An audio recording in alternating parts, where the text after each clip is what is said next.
This is Sessler Session with your host, JerrodSessler. Shining a spotlight on corruption, wokeness, and the insanity of the DC cesspool.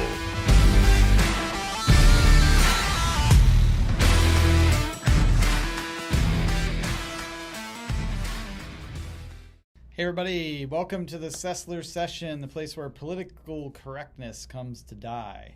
I'm JerrodSessler, congressional candidate for Washington's 4th District. If you're unmasked, unvaccinated, canceled, or just sick and tired of being told what to do, then let's talk. This is the place for you. Please do me a favor, make sure you like, subscribe, hit the bell icon, and all the other good stuff. Follow me on social media channels, and definitely visit JerrodSessler.com to engage, volunteer, and donate to support my campaign.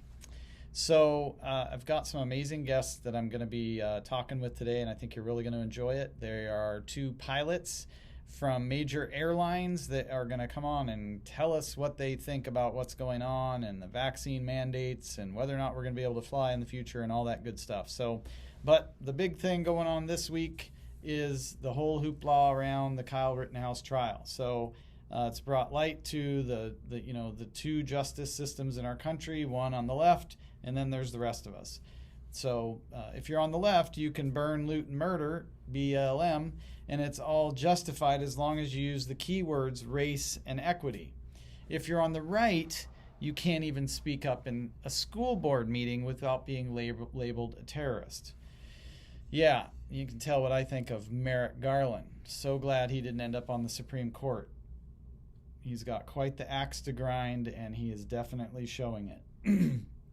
If you think this is an exaggeration, then look at what came out just this week with the whistleblower from the FBI with the document showing that the FBI agents were allowed to, in fact, they were instructed to use counterterrorism tactics on parents who make angry comments at school board meetings.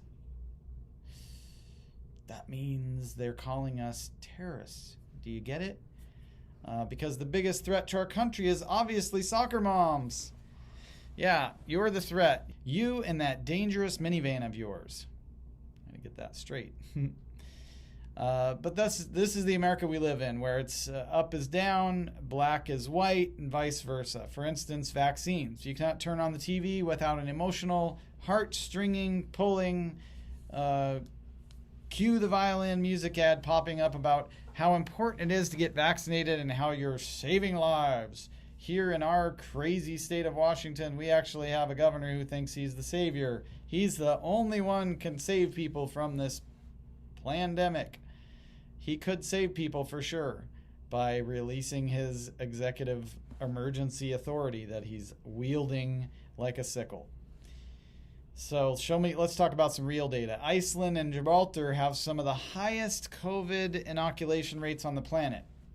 Gibraltar is an island with roughly 34,000 inhabitants, and 99% of them have been vaccinated. You'd think that with those numbers, they would have reached this herd immunity we've been hearing about, right? Nope, wrong.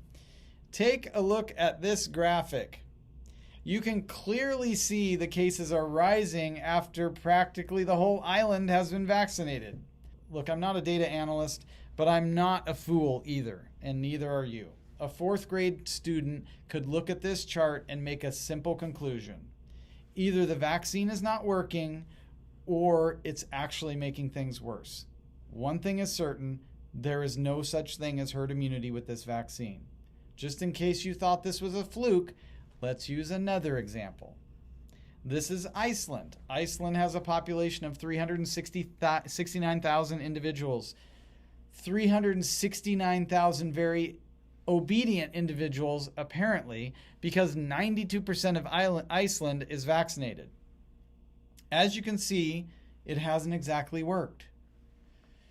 So didn't Dr. Fauci say cases would go down once we reached about 50% vaccination rate? Maybe that was just what he thought might happen.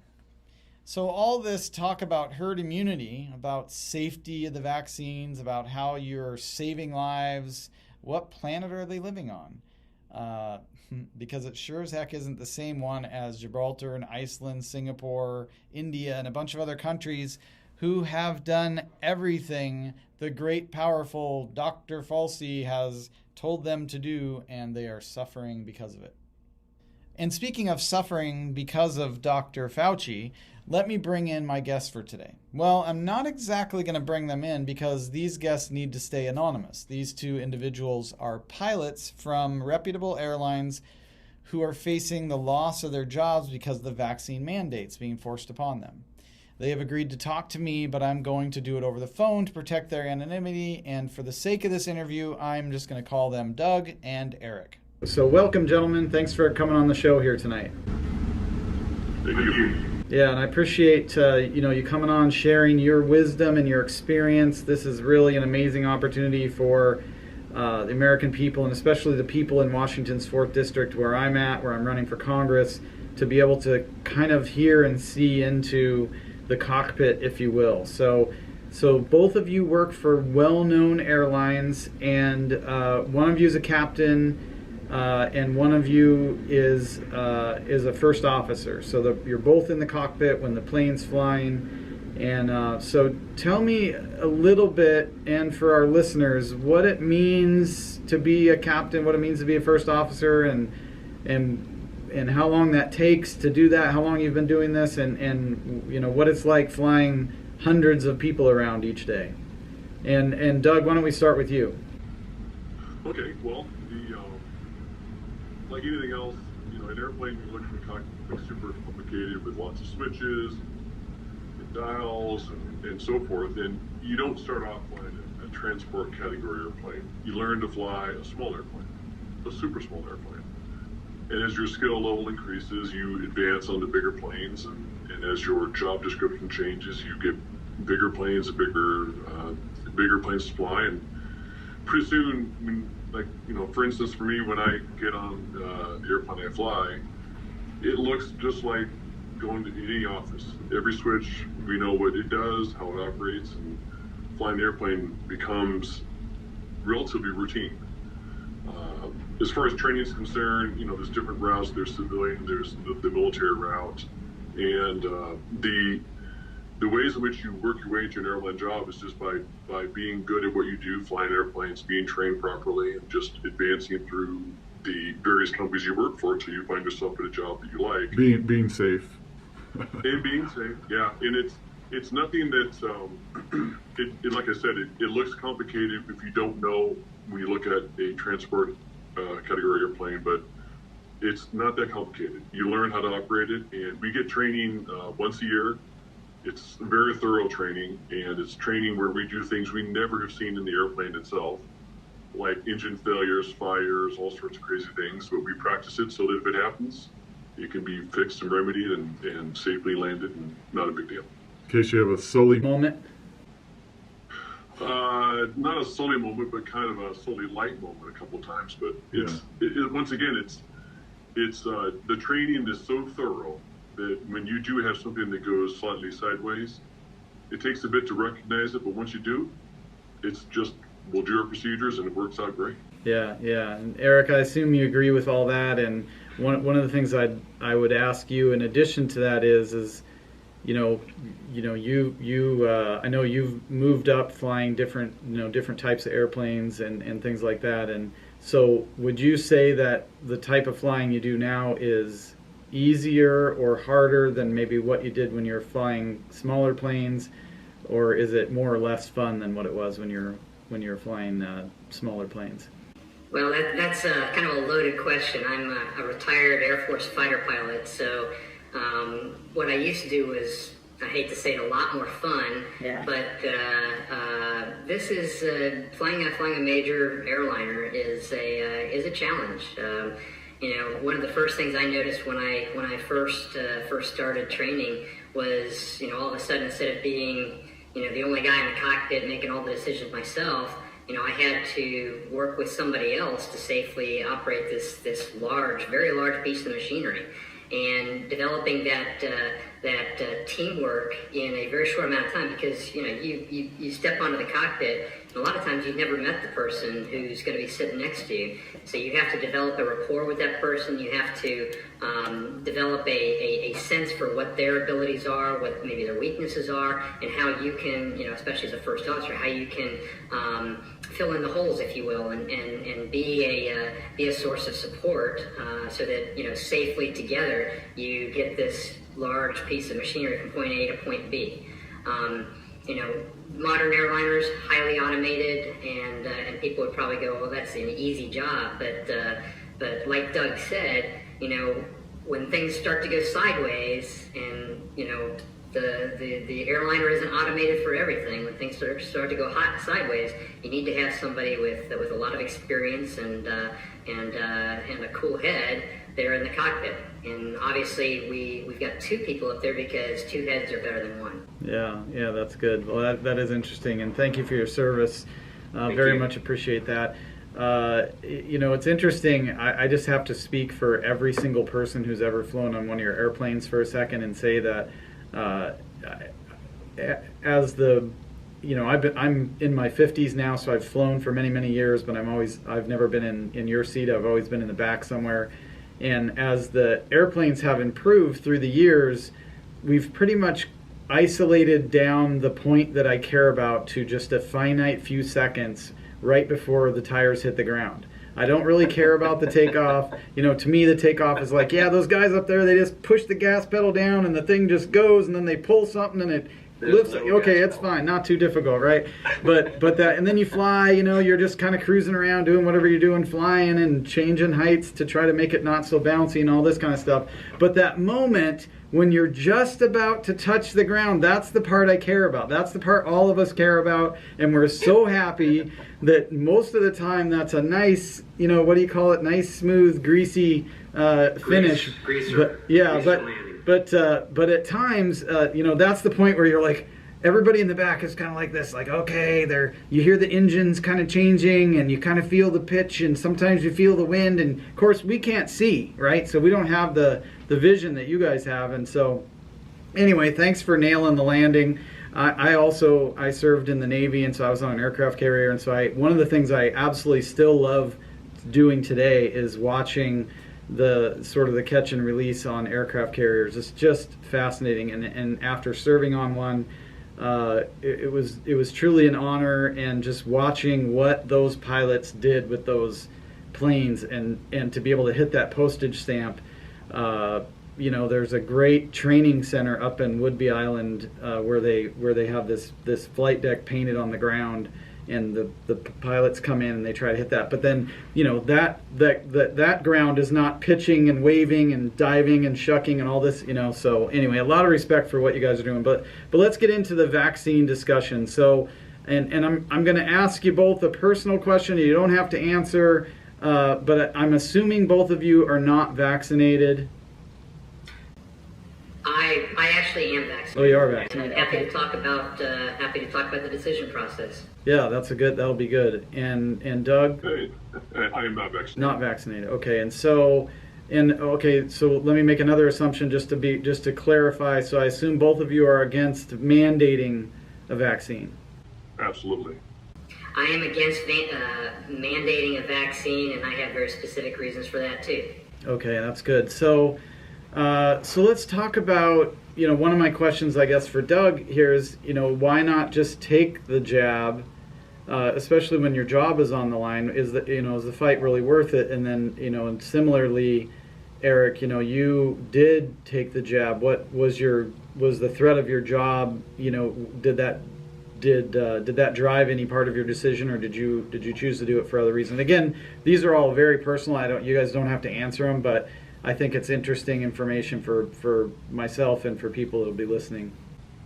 Yeah, sure. I can start off. So the reason why, one thing that maybe people don't realize is that every 6 months we go and get a medical to maintain our flight status at the airline. And so when the vaccine first came out, well, first off, when the virus first came out, no one knew what was really the issue at hand. So they said, we don't really know what is best. We just wear a mask. So we said, okay, we'll wear a mask. So we wear the mask all the way through for about a year, and then the vaccine comes out. And the initial, requirements were that the vaccine was for those that met what we knew worldwide and nationwide, the individuals that were most inclined to have difficulty with the virus, which is people over 65, people that are overweight, diabetic, compromised immune system, and so forth. Right. So it didn't really apply to me. So, and then after the vaccine did come out and was starting to be used when that group kind of grew out and more people were allowed to, if they wanted to take it. We had some friends of ours that had some adverse reactions to the vaccine. A lot of uncertainty as to exactly what that would mean for my medical. And so I was just reluctant to do it. But even after the vaccines came out, we were still asked to do one thing and one thing only, which is wear a mask when you're in the airport, wear a mask when you talk to flight attendants, shut the cockpit door, take the mask off, and fly the plane. So nothing really changed. And then as time went on, the only thing that has actually changed, and this is kind of, it's hard to keep this in perspective because it seems like it's been such a long road, but about late August is when the President of the United States began this campaign of harassing those that aren't vaccinated. Up until that point, my job hasn't changed at all. Wear the mask at the airport, talk to the flight attendants with the mask on, shut the door, take the mask off, fly the airplane, done. And so nothing really changed through all the ups and downs of this variant or that outbreak. It's all basically the same job. It's just that now we're being essentially having the president lead this charge against those that aren't vaccinated. And so, and once again, the medical issue is something that I can't ignore. There are pilots that are currently off flight status because they have failed their medical based on the reaction to the vaccine. Oh, that's terrible. So it's not by any means like an epidemic sort of thing, but it's enough to where, well, is it worth it to have the vaccination at this point? And so for me, I've decided that it's not worth it at this point to take the vaccine. So. Thank you. Mm-hmm. Eric. All right. So back when the vaccine was first made available, obviously they had different tiers of people who were going to be able to be vaccinated. And they started with the high risk groups to start out with, and then they eventually waterfalled down to the point where average people were able to get it. I went ahead and made a decision to go ahead and get vaccinated for several reasons. Number one, I was in the process of upgrading to an international capable aircraft, and while in my wildest dreams, I never thought that the United States would mandate vaccination. I knew that I couldn't control what, say Australia, Germany, Italy, what they might do. And I realized that, hey, maybe I better get vaccinated because not being vaccinated might cut off my ability to fly to some of these destinations and make me, basically, it was an economic decision. That was part one of why I decided to get vaccinated. Part two, and there were a couple more. Part two was, being former military, I've been vaccinated against things people have never even heard of before. Smallpox, anthrax, typhoid, and oh, by the way, I had a very violent reaction to a typhoid vaccination. It got written into my medical records that I cannot take the typhoid vaccine anymore because of that reaction. So, and the military was fine with that. So, I just kind of looked at it as, this is just one more shot. I've been vaccinated against everything else. What's one more? And then kind of the third thing was, I'm fairly conservative in my views, and last year when President Trump was pushing Operation Warp Speed to produce vaccines, the people on the other side of the aisle were saying, it's never going to happen. There's no way this can happen in that amount of time, and it won't. I'll never take a vaccine that's produced under Trump. Well, we got these vaccines produced under the Trump administration, and I just personally went, I can't. The argument that I'm not going to take the vaccine because because there's a different person in the White House just didn't make sense to me. So I went ahead and said, this was produced under Trump. I believed in it then, I believe in it now, so I'll go ahead and get vaccinated. So that was kind of my thought process behind getting vaccinated in the first place. I would say that my views on the vaccine have shifted over the last 9 months, 8-9 months since I got vaccinated. And it's a function of how, kind of like what Doug said, how the federal government has come out and turned this from a personal health decision into a method of societal control, and that's what gives me pause right now. We always hear follow the science.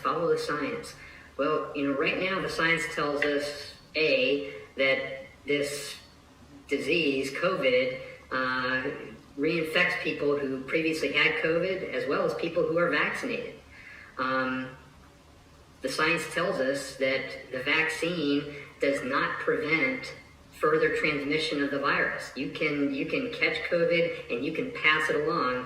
And there's a study that came out in the Lancet within the last couple of weeks that basically says there is no societal benefit to being vaccinated. Right. And that's the primary argument behind this mass vaccination program, is to protect everybody, because once everybody gets jabbed, then you won't be able to pass the virus along. That is 100% false. It's been borne out by science. Yeah. So that kind of makes me think that there's more to this than just a desire to help society. It suggests to me that there's something else going on, and it deals with government control over our personal lives, and that's where I have a problem.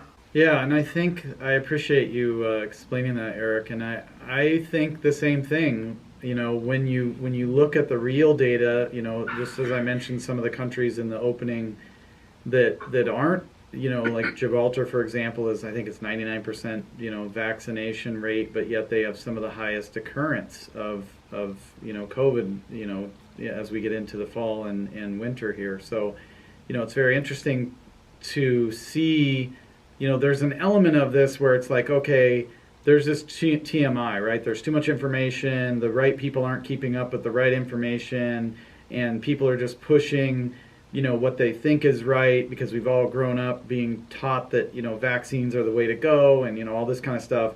But at some point, we're almost 2 years into this now, and it's like, okay, I'm with you. Like, the only way you can explain this is there is an alternate reason than what we have always grown up thinking vaccines were for, because this does not solve that, but yet they're still pushing it as if it's the Holy Grail. And so there has to be something else going on, and I don't think that's conspiratorial to think that. It's just rational. It's being a thinker, right? And Doug, what do you think? Do you agree?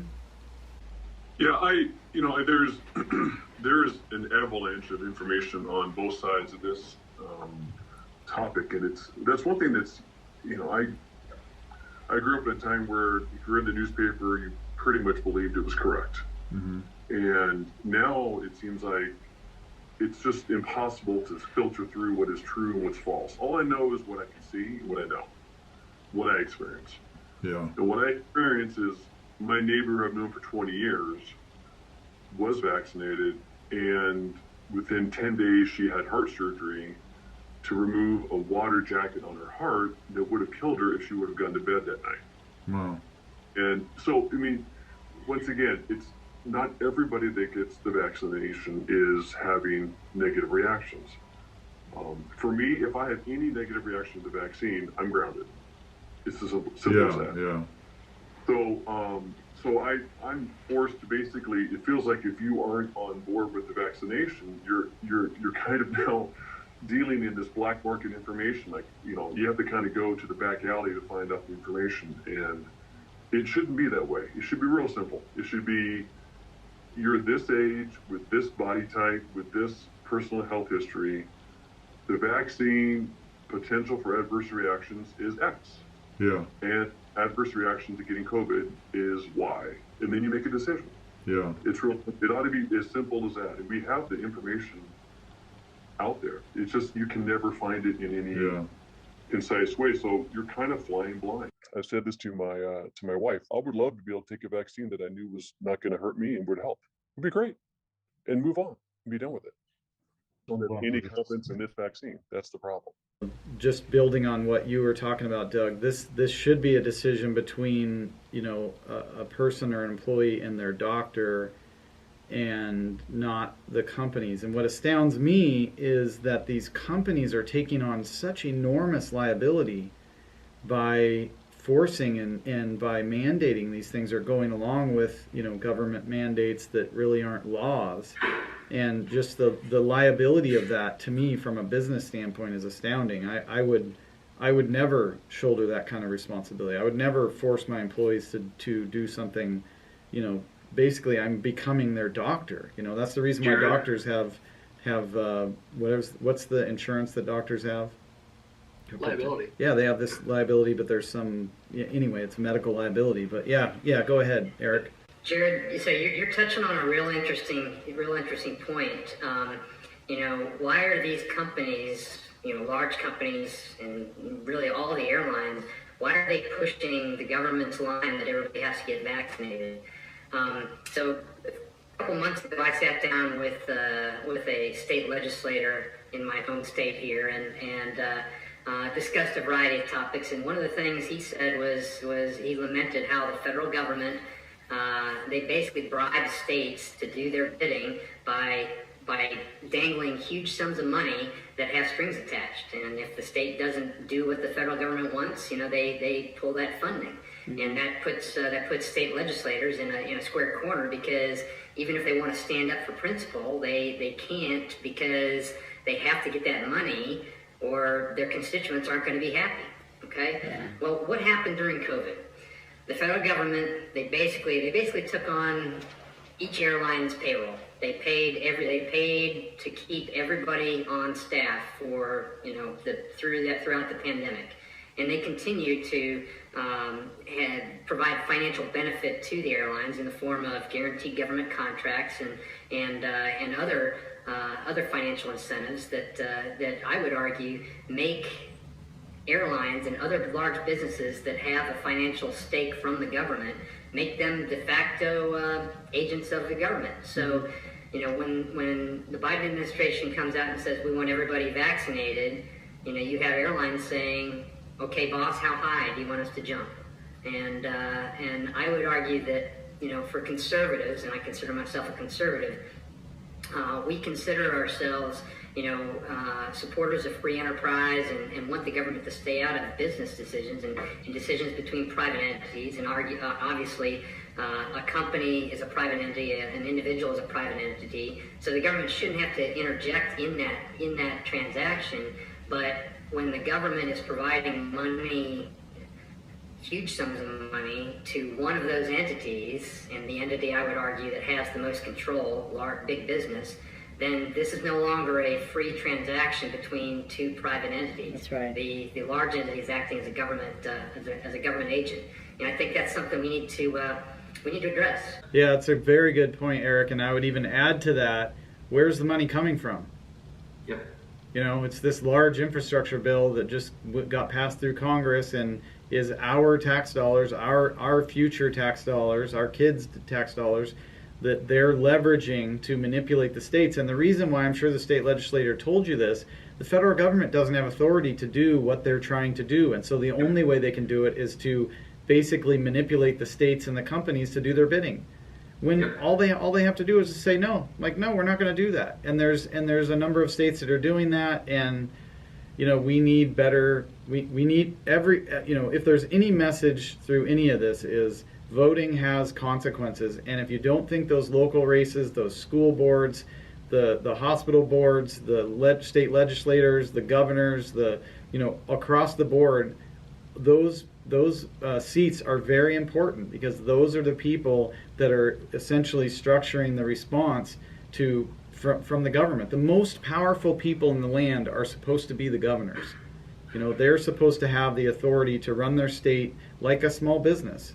And the role of government federal government has just gotten enormously larger than what it's what it's intended to be. But is a very good point, and I appreciate you kind of taking us down that path. Let me ask you about the future. So we talked a little bit about each of you are kind of on different stories and sides, different sides of the country, or different parts of the country. And what about, and I guess this would be more for Eric, if it comes out in the future that they're going to require, whatever they call them, the touch-ups, the additional jabs, what are they calling those things? The boosters. Yeah, it's such a dumb name for it that I can't remember what it is. Yeah, the booster, the so-called booster. I don't know what it's boosting, like injecting Red Bull in you or something or what. But so, yeah.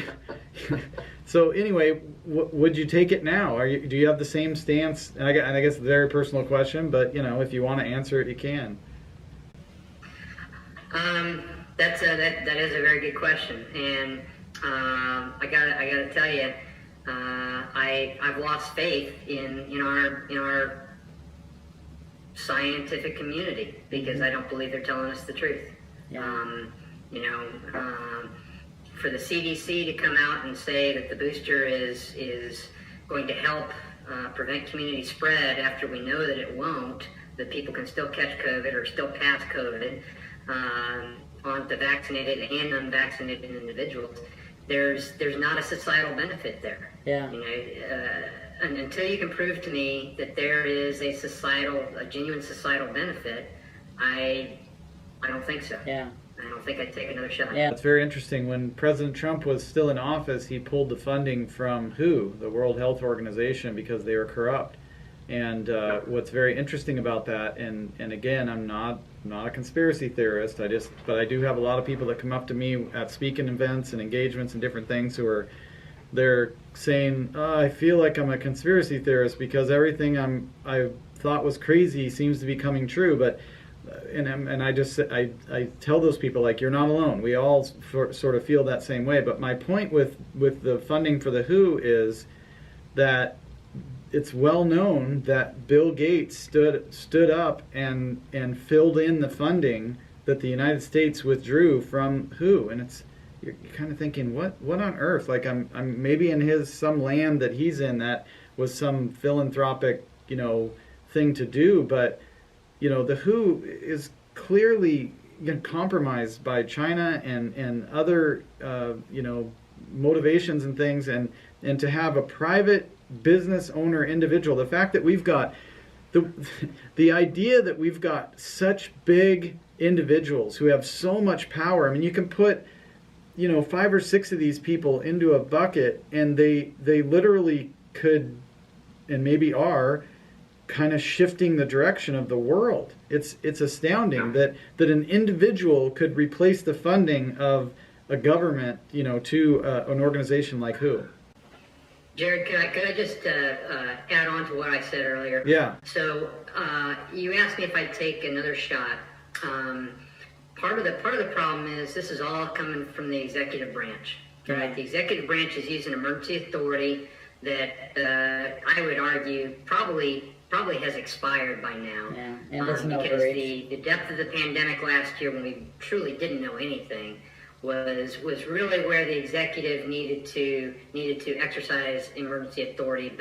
But now I would say this disease is now endemic. It's no longer the urgent matter that it was last year when we needed to slow the spread and make sure that we had hospitals ready for a possible wave of people that would come in. So what that to me says is this is no longer an executive issue, this is a legislative issue. Right. And our legislature, the U.S. Congress, needs to weigh in and needs to either pass a law mandating vaccination, or they need to strip the executive of its emergency authority on this matter. And really that's what needs to happen, because the legislature is the closest governing body to the electorate and the one that is going to be most responsive to what the electorate thinks. Yeah. So let's hold congressional hearings. Let's have both sides come out and duke it out, and let the legislators listen to the facts, not a bunch of spin coming from a government organization, and have them make a decision. Yeah, I agree with you, and I could talk for an hour just on you know, the sort of marbling of the different branches of government, and you know, for example, with the executive branch and executive orders, and basically they're taking responsibility from the legislative branch every single time they do that. And the legislative branch has abdicated their responsibility through the administrative state, and by allowing the executive branch to use the executive order process. I mean, there's lots of brokenness in D.C. So let's see. Let me just ask you something, as an outsider. When this was a few weeks ago now, but when the pilots and staff at Southwest Airlines kind of took their stand, how did that feel? And I mean, my perspective on that was a momentum shifting day. I mean, that really it seemed to me like that was a kind of over the top and start back down the other side, where the airlines kind of got a reality check of the power of the people. And what was your guys' take on that? Well, that was, the Southwest Pilot Group is kind of a unique group. I definitely know a lot of people that work there, and so when they basically were, I think everyone was kind of like, sucker punched, and all of a sudden they were told, because what happened at United Airlines was definitely something that is still kind of a gut-wrenching event, which is basically the airline states, we're going to mandate the vaccine, and you can get an exemption, but if you get an exemption, guess what? You're on unpaid leave.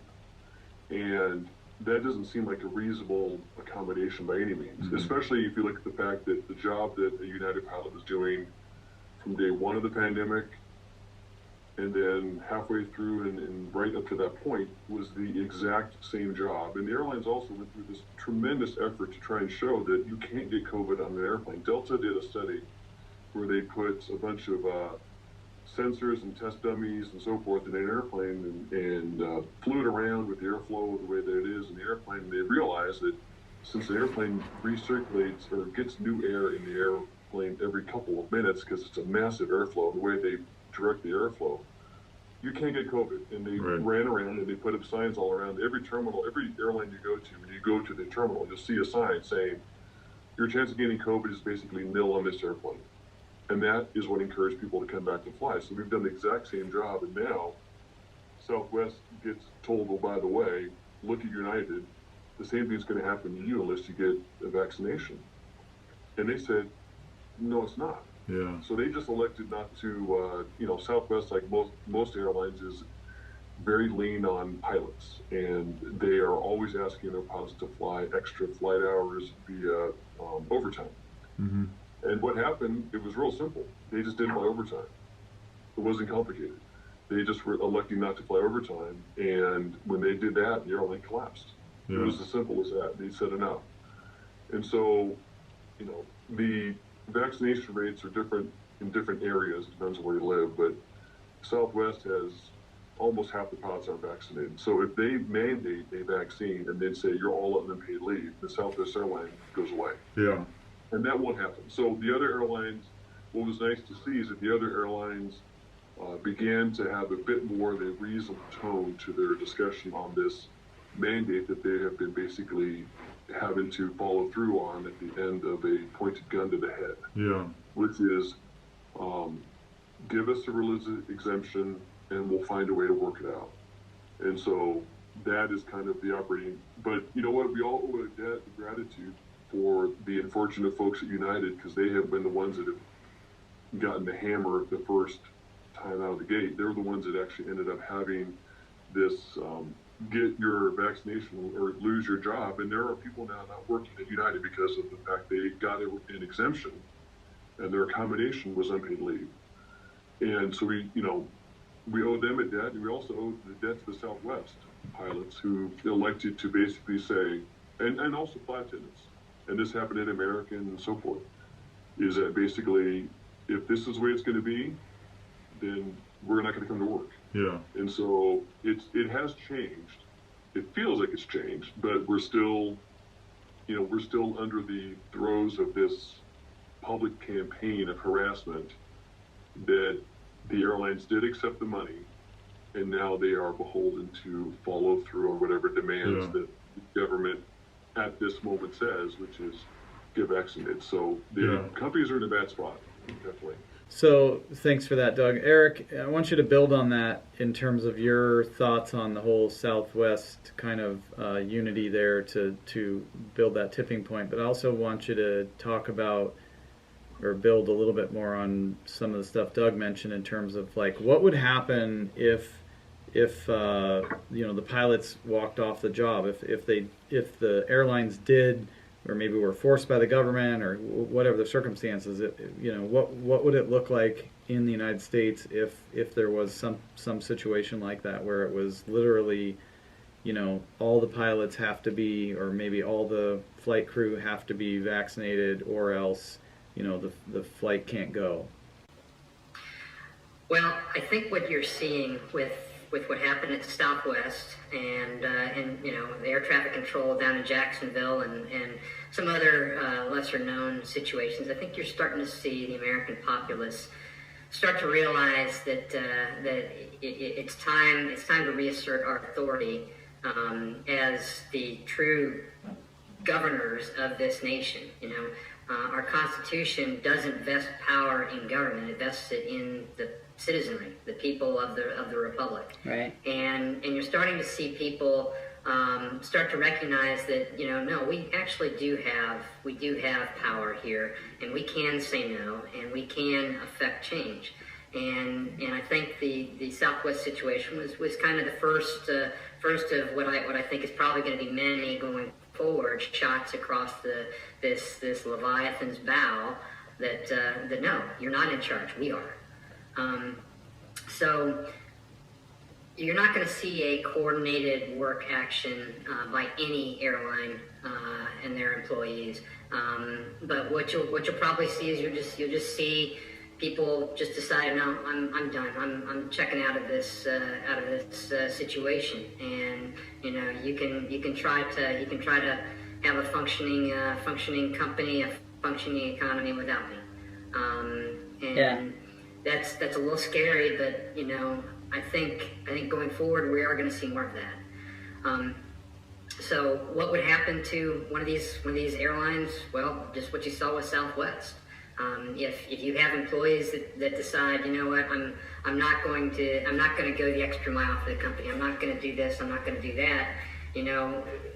Companies, our society works because people are free to interact. People are free to do as they see fit.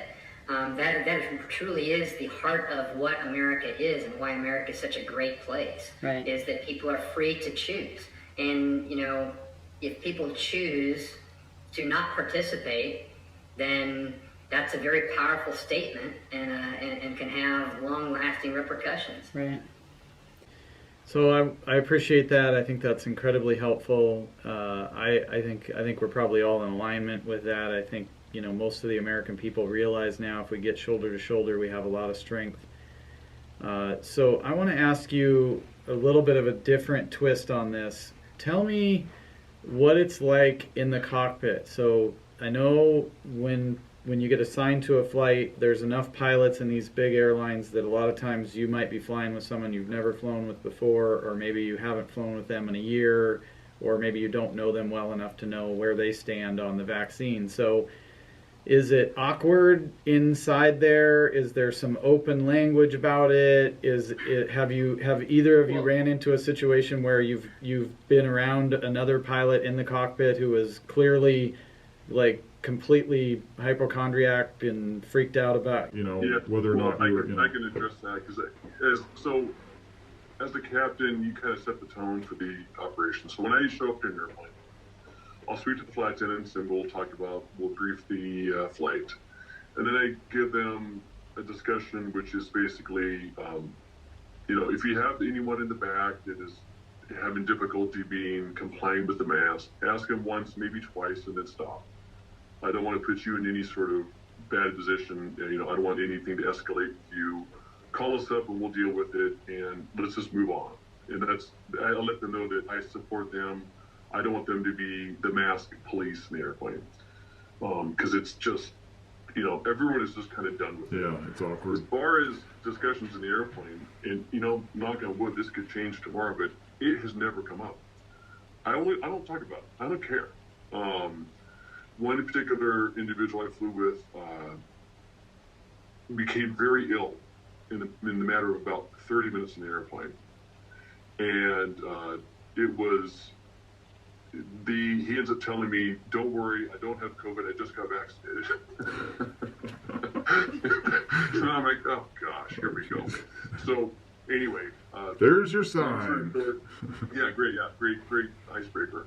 But so anyway, bottom line is that he kind of perked up after about an hour and was okay. And I ended up getting tested after that, and I was negative. So anyway, but I don't even talk about it. It's none of my business. And there is, once again, we've done the exact same job from day one. We wear the mask at the airport because that's what they told us to do. And we wear a mask when we talk to flight attendants. But we shut the cockpit door, the mask comes off, and I fly my flight. I'm not going to wear a mask in the cockpit because if I'm at altitude and there's a pressure issue, if I'm fumbling with my goofy mask and I don't get my oxygen mask on in time, the FAA said there's a risk there. They have finally said you can wear the mask if you really want to, but there's a safety of flight issue that means I'm not going to wear the mask in flight because if I need to get the mask, the O2 mask on, I don't want to have anything. Yeah, you're sort of responsible for a few people behind you, so it's better exactly. Even if everyone else passes out, you need to once stay. Again, there has been no. I mean, the airlines would know and they would do something about it, but if it was unsafe to fly with someone that was unvaccinated and the sort, they would have said something and done something, but they haven't. So the only thing that they can do at this point with an airline job, as we sit shoulder to shoulder with our co-pilot and pilot in the cockpit, or if we're in the back traveling between cities, going from, say, Los Angeles to Salt Lake City, deadheading, and then flying a plane from Salt Lake City to Phoenix, and we're back with everybody else right there that may or may not be vaccinated. We're doing the exact same job. We're just wearing the mask. That's the only difference. And so for them to come up with a new requirement for us, they have to do one thing that they don't want to do, is they have to admit that they've been lying to us the entire time, that it is unsafe to fly an airplane based on potential vaccination issues in COVID. They won't do that because they know it's not true. And even United, in their case, their legal case, they had to admit to the judge that there is no risk to COVID in the airplane. We just want our people to be vaccinated. So it's a business decision for United to get everyone vaccinated. That's where they think they can make more money, if they can advertise that everybody's vaccinated. One of the things you bring up is very interesting, though, because the longer that we go without this mandate, the more credence there is to the fact that there isn't any risk. You don't see pilots dropping off, and if anything, there's more risk to taking the vaccine and getting some potential side effects than to not.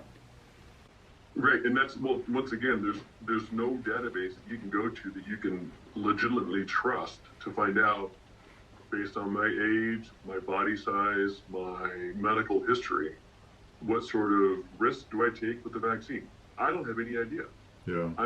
I'm flying blind. It's as if I have basically covered up my instruments, and I'm just kind of going off of what somebody's telling me in my ear to do. Yeah. Or what a pilot does. Yeah, Eric, you have anything on that topic? Well, I would just add that in addition to the oxygen mask issue, there's another safety flight issue, and that's basic communications. I got to be able to talk to Doug on the other side of the cockpit and have him understand me and not go, "What'd you just say?" Yeah. Because, when you're trying to bring that plane into land like you just talked about, you want that landing to be smooth, and he needs to understand what I'm saying when I'm flying, and vice versa. Yeah. Same thing with controllers on the ground. I've had controllers that I could tell were wearing a mask and trying to tell him, give me directions. He can't understand them, okay? These face diapers do nothing but impede communication, and you need to be able to communicate in the cockpit. Yeah, that's good. So I'm going to wrap up. I'm going to give each of you a chance to kind of say what you want. But before you do, I want to ask you kind of the burning question on my mind, and this affects me and everyone else that travels.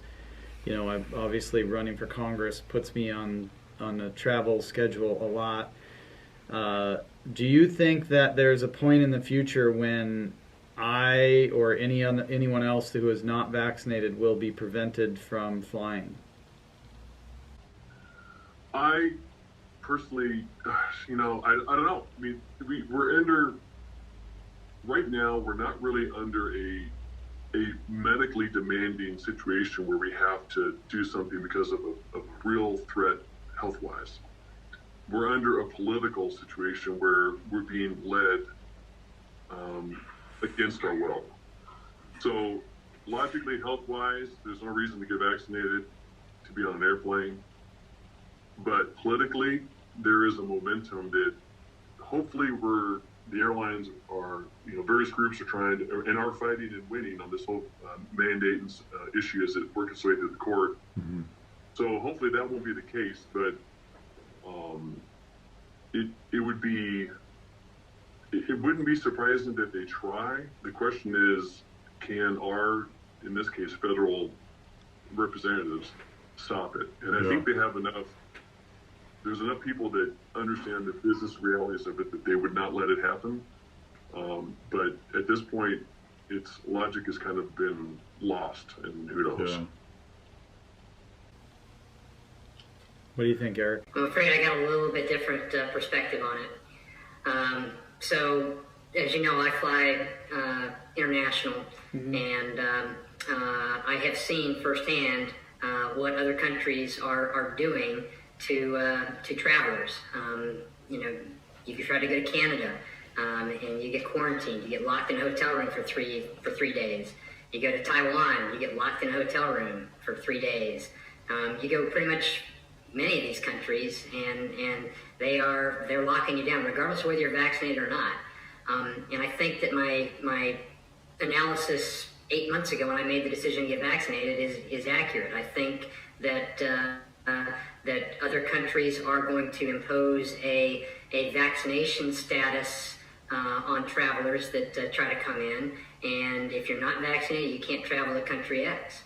And I think we need to be aware. We're looking at this thing from strictly a United States point of view and impositions on our freedom. But what this is a global effort to basically to impose some kind of control over everybody in the world.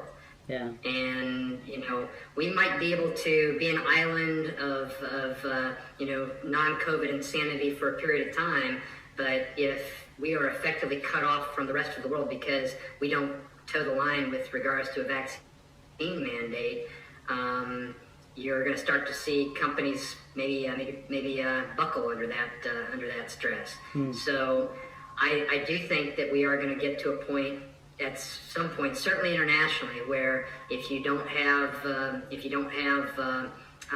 your vaccine passport, you're not going to be able to travel. And I wouldn't be a bit surprised if that happens internationally, that there's not a push here in the United States for that. And that's where we need our politicians to stand up and push back, because right now we still do have the economic wherewithal to push back on what other countries are doing, but we might not have that in the future. Yeah, that's a good point. I appreciate that. Appreciate you guys both being on here. I want to give each of you an opportunity if there's anything just burning that you'd like to add to our discussion, or maybe a message to other flight crews or pilots. Anything you'd like to add, Doug? Well, one thing, not necessarily, we could talk airplanes. We could talk airplanes all day long. But one thing I think is we talked about the idea that government is actually for the people, and we have a say in this, especially when we know what the realities of the fatality rates of this particular virus are and so forth. But if you look at, just as an interesting point, the Gettysburg Address by Abraham Lincoln, he ends it this way, is that this nation under God shall have a new birth of freedom, and that government of the people, by the people, for the people shall not perish from the earth. And he wrote this right after he was walking around literally 50,000 dead bodies in Gettysburg and trying to find a way to end the Civil War. And right now we're being led by people that were never elected, and we're being governed against our will. And at some point we have to keep pushing back on this, because they work for us. We don't work for them. And we need to be able to stop this, push for all these things, and hopefully it'll work. But that's all I would really add at this point. Yeah, that's good. I appreciate that. Well, I'd like to go a little further back in history and channel one of our founding fathers. He said, "We need to hang together. We shall surely hang separately." This is a fight, and I think we need to recognize that we are under attack from enemies from outside our borders and inside our borders to try to control what we can do as free citizens. Yeah. And I think we need to hang together. We need to team up with other like-minded, other people who recognize the threat and who want to preserve the liberty that we have here in this nation, and push back. Yeah. I see that as the only way we're going to get past this, is to team together and push back. Yeah. Yeah, I agree. Thank you. And, special thanks to both of you for coming on to the show. Really appreciate it. To everybody watching, thanks for your forgiveness for sort of some of the clips and cuts and different things that had to happen during the show to make sure we could maintain anonymity, maintain some privacy for these guys to come on here and kind of share their hearts with us. So I very much appreciate that. Don't forget to smash that like button, hit the bell icon, stay connected with my various social channels, and remember, you are the plan. Just like Eric just said, and Doug, we all agree for sure that the government operates under our consent. So you are the plan. And as always, this is a Sessler Session. If Sessler says it, you can believe it. Thank you for watching, and have a good night. American values do not align with leftists because they hate America. We must engage by giving our dollars and our talents to defend our great American values. Visit JerrodSessler.com to donate and get involved. Say yes to America.